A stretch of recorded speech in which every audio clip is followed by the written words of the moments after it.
Hey, what's up everyone? Welcome to Sam Stories, where we break down psychology using simple, real-life stories. Today we are pulling back the curtain on something super sneaky but also super powerful: emotional blackmail. So let me ask you something. Have you ever been in a situation where you felt totally cornered by these emotions?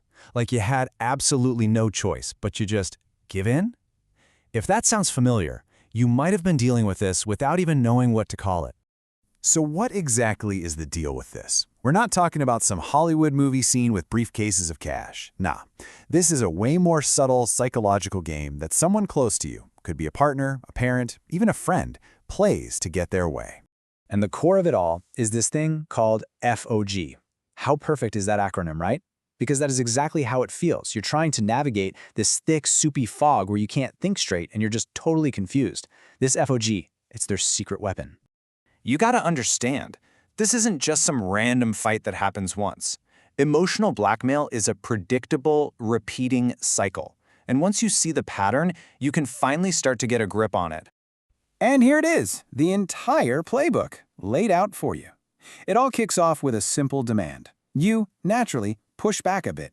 Then, whoa, they crank up the pressure, hitting you with all that fear, obligation, and guilt we just talked about. That's when the threats come out, you finally give in, and bam, the cycle is locked in, just waiting to happen all over again.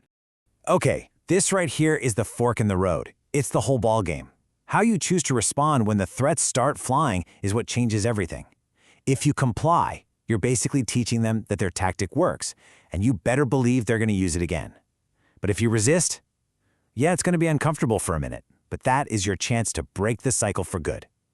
So what do these threats actually sound like in real life? Because they're not always some cartoon villain saying, do this or else. A lot of the time, they're way more clever, even disguised as something caring or positive.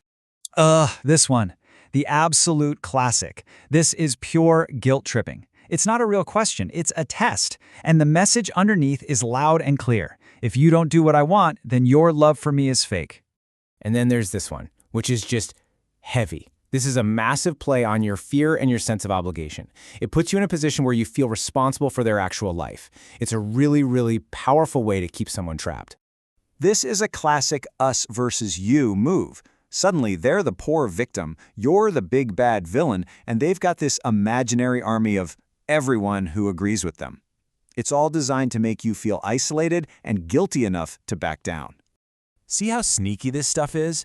On the surface, that almost sounds nice, right? Like a sweet thing to say. But what's really happening here is they're trying to cut you off from your support system and make themselves the center of your world.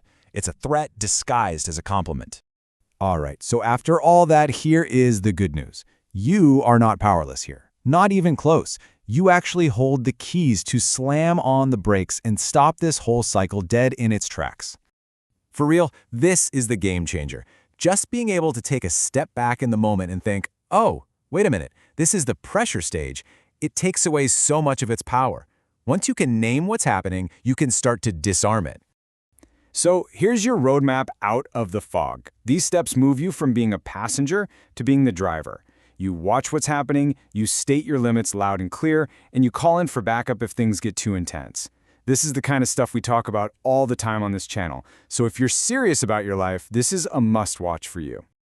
I cannot stress this enough. Our minds can play tricks on us, especially when emotions are running high. But when you physically write this stuff down, day after day, the pattern just jumps off the page. It becomes impossible to ignore or explain away. It's pretty clear this is something that affects people all over the place. We're always super curious to see where our community is tuning in from. Drop your city or country in the comments. So let's end with this. Think about it for a second. It doesn't have to be some huge dramatic gesture. Maybe it's just deciding you won't answer manipulative texts after 10 p.m. One small boundary can make a world of difference. Now, quick disclaimer, please use this info at your own risk. We're just sharing information here for educational purposes. If you're in a tough spot, please reach out to a professional. Thanks for hanging out, and be sure to subscribe for more insights to help you navigate this crazy world.